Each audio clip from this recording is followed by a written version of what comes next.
pagtulong natin ay nasa pangalan ng Panginoon. Siya ang lumikha ng langit at lupa.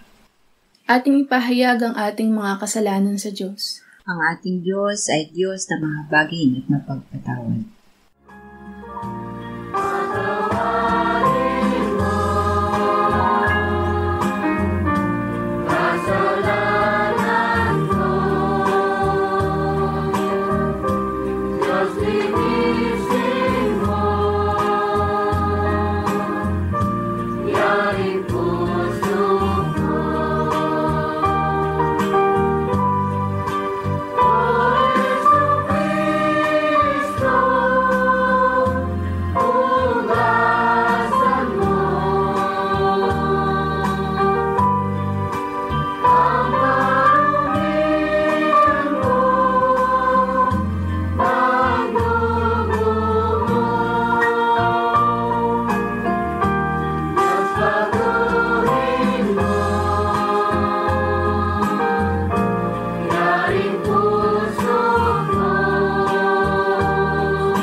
Mapalad ang tao na pinatawad na yaong kasalanan at nalimot na rin ang kanyang nagawang mga pagsalangsang.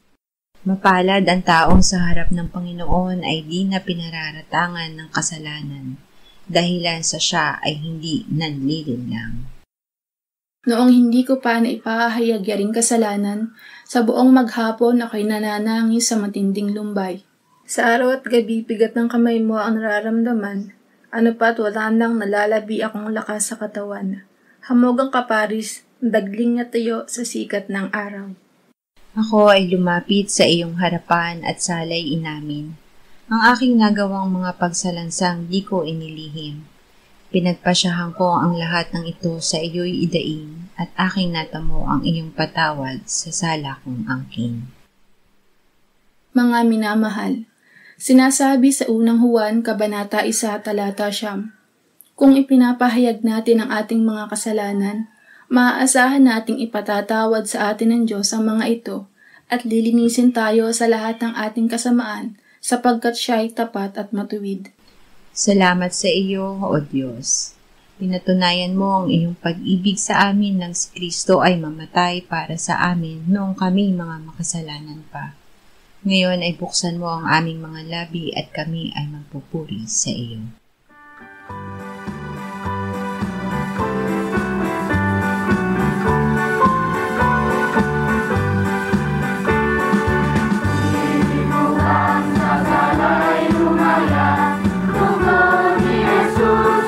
Hanggang lunas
Deuteronomio 6:4-9. Pakinggan mo, O Israel, ang Panginoon nating Diyos ay iisang Panginoon, at iibigin mo ang Panginoon mong Diyos ng iyong buong puso at ng iyong buong kaluluwa at ng iyong buong lakas. Ang mga salitang ito na aking iniuutos sa iyo sa araw na ito ay ilalagay mo sa iyong puso at iyong ituturo ng buong sikap sa iyong mga anak at iyong sasabihin sa kanila kapag ikaw ay nakaupo sa iyong bahay, kapag ikaw ay lumalakad sa daan at kapag ikaw ay nahihiga at kapag ikaw ay bumabangon. At iyong itatali ang mga ito bilang tanda sa iyong kamay at bilang panali sa iyong noo. At iyong isusulat ang mga ito sa pintuan ng iyong bahay at sa mga pasukan ng iyong mga bayan. Ang utos ng Diyos. Hindi tayo makasusunod sa utos ng Diyos kung hindi tayo sumasampalataya sa Kanya. Kung walang pananampalataya ay hindi maaaring kalugdan ng Diyos, sapagkat ang lumalapit sa Kanya ay dapat sumampalatayang may Diyos at siya ang tagapagbigay gantimpala sa mga masigasig na humahanap sa Kanya. Ibinigay sa atin ng Diyos ang Kanyang salita upang tayo ay magkaroon ng pananampalataya. Ang pananampalataya ay nanggagaling sa pakikinig ng salita ng Diyos. Walang kabuluhan ang pagsunod sa titik ng kautusan. Ang may kabuluhan ay ang pag-ibig sa Diyos na gawa ng pananampalataya. Ito ang pag-ibig sa Diyos na ating tuparin ang Kanyang mga utos. Awit 119:1-8. Mapalad silang sakdal ang landas na sa kautusan ng Panginoon ay lumalakad. Mapalad silang nag-iingat ng Kanyang mga patotoo na hinahanap siya ng buong puso, na hindi rin gumagawa ng kasamaan, kundi lumalakad sa Kanyang mga daan. Iniutos mo ang iyong mga tuntunin upang masikap naming sundin, o maging matatag nawa ang pamamaraan ko sa pag-iingat ng mga tuntunin mo. Kung gayoy hindi ako mapapahiya, yamang itinuon ko sa lahat ng iyong mga utos ang aking mga mata. Pupurihin kita ng may matuwid na puso kapag aking natutuhan ang matutuwid mong mga batas. Aking tutuparin ang mga tuntunin mo, o huwag mong ganap na talikuran ako. Gawin ang salita. Maging tagatupad kayo ng salita at hindi tagapakinig lamang, na dinadaya ninyo ang inyong mga sarili. Kung ang sinuman ay tagapakinig ng salita at hindi tagatupad, siya ay katulad ng isang tao na tinitingnan ang kanyang likas na mukha sa salamin, sapagkat minamasdan niya ang kanyang sarili at umaalis, at agad niyang nalilimutan kung ano ang kanyang katulad. Ngunit ang tumitingin sa sakdal na kautusan, ang kautusan ng kalayaan, at nananatili na hindi tagapakinig na malilibutin, kundi tagatupad na gumagawa, siya ay pagpapalain sa kanyang gawain. Hebreyo 11:11-14. Nang dumating si Kristo na pinakapunong pari ng mabubuting bagay na darating, sa pamamagitan ng lalong dakila at lalong sakdal na tabernakulo na hindi gawa ng mga kamay ng tao, sa makatuwid ay hindi sa sanglilikhang ito, at hindi rin sa pamamagitan ng dugo ng mga kambing at mga toro, kundi sa pamamagitan ng kanyang sariling dugo. Siya ay pumasok na minsan magpakailanman sa dakong banal, sa gayoy tinitiyak ang walang hanggang katubusan. Sapagkat kung ang dugo ng mga kambing at ng mga toro at ang abo ng dumalagang baka na iwiniwisik sa mga nadungisan ay makapagpapabanal sa ikalilinis ng laman, gaano pa kaya ang dugo ni Kristo na sa pamamagitan ng walang hanggang espiritu ay inihandog ang kanyang sarili na walang dungi sa Diyos, ay maglilinis ng ating budhi mula sa mga gawang patay upang maglingkod sa Diyos na buhay. Sinunod ang espiritu ng kautusan. Ang pag-ibig sa Diyos ng buong puso, isipan, kaluluwa at lakas ay pagsunod hindi sa titik, kundi sa espiritu ng utos ng Diyos. Ang titik ay pumapatay, ngunit ang espiritu ay nagbibigay ng buhay. Ang anak ng Diyos ay naparito upang tayo ay bigyan ng buhay at ng kasaganaan nito. Isinagawa niya ang pag-ibig sa Ama sa kanyang pagkakatawang tao at pagsunod sa Ama hanggang sa kamatayan sa krus. Inihandog niya ang kanyang sariling dugo upang buksan para sa atin, hindi ang templo sa lupa, kundi ang dakong banal sa langit, upang isama tayo doon sa piling ng Ama magpakailanman. Inihandog niya ang kanyang dugo sa pamamagitan ng Espiritu Santo upang linisin tayo sa mga gawang patay, upang tayo ay makapaglingkod sa Diyos na buhay. Marcos 12:28-31. Lumapit ang isa sa mga eskriba at narinig niya ang kanilang pagtatalo, at talibasa ay nalalabang mabuti ang pagkasagot niya sa kanila ay tinanong siya, alin ang pangunahing utos sa lahat? Sumagot si Jesus, ang pangunahin ay, pakinggan mo Israel, ang Panginoon nating Diyos, ang Panginoon ay iisa.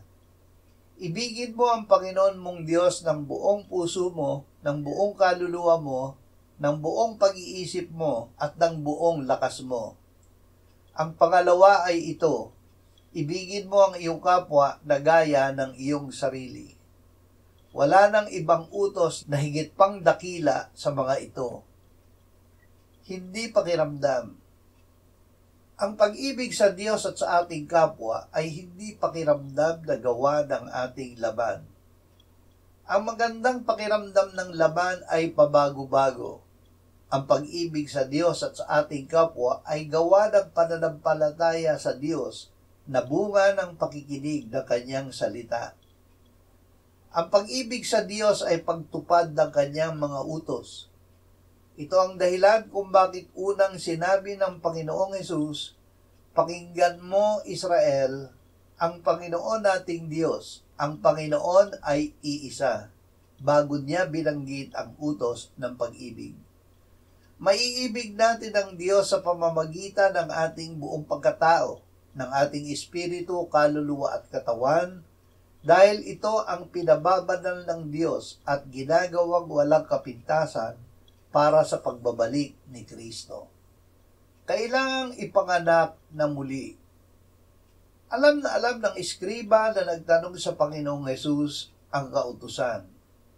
Ngunit sinabi sa kanya ng Panginoon, hindi ka malayo sa kaharian ng Diyos. Ibig sabihin, malapit na siya, ngunit wala pa sa kaharian ng Diyos. Sinabi ng Panginoon kay Nicodemo, malimang ang isang tao'y ipanganak na muli, ay hindi niya makikita ang kaharian ng Diyos. Kailangang ipanganak na muli. Ang lahat ng tumanggap na sumasampalataya kay Jesus ay pinagkalooban ng Diyos ng karapatan na maging mga anak ng Diyos, na ipinanganak hindi sa dugo o sa kalooban ng tao, kundi ng Diyos. Si Jesus ang buhay at nananatiling salita ng Diyos. Tayo ay nagkaroon ng buhay sa Kanyang pangalan noong tayo ay sumampalataya sa Kanya. Sa pamamagitan ni Jesus ay maiibig natin ang Ama ayon sa Kanyang utos.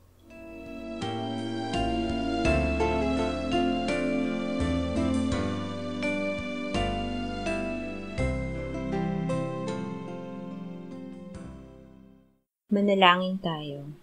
Panginoong Hesus, sinabi mo, malibang kainin ninyo ang laman ng anak ng tao at inumin ang kanyang dugo, kayo ay walang buhay sa inyo. Ang sino mang kumakain ng aking laman at umiinom ng aking dugo ay may buhay na walang hanggan. At akin siyang muling bubuhayin sa huling araw. Sapagkat ang aking laman ay tunay na pagkain, at ang aking dugo ay tunay na inumin. Siya na kumakain ng aking laman at umiinom ng aking dugo ay nananahan sa akin at ako sa kanya. Kung paanong buhay ang Ama na nagsugo sa akin at ako ay nabubuhay sa pamamagitan ng Ama, gayon din siya na kumakain sa akin. Siya man ay mabubuhay sa pamamagitan ko. Panginoong Hesus, aming tagapagligtas, tinatanggap ka namin sa oras na ito bilang aming tinapay ng buhay. Tinatanggap namin ang iyong katawan na ipinako sa krus, namatay, inilibing, pinuhay na muli at iniakyat ng Ama sa kanyang kanan sa langit bilang aming tunay na pagkain. Tinatanggap namin ang iyong dugo na nabuhos sa ikapagpapatawad ng aming kasalanan bilang aming tunay na inumin. Manahan at mabuhay ka sa amin upang kami ay mamuhay sa pamamagitan mo kung paanong ikaw ay namuhay sa pamamagitan ng Ama. Salamat, Ama, sapagkat dahil kay Kristo, kami ngayon ay nakapamumuhay kasama mo kaisa ng Espiritu Santo. Sa iyo ang lahat ng kalwalhatian, ngayon at magpakailanman. Amen.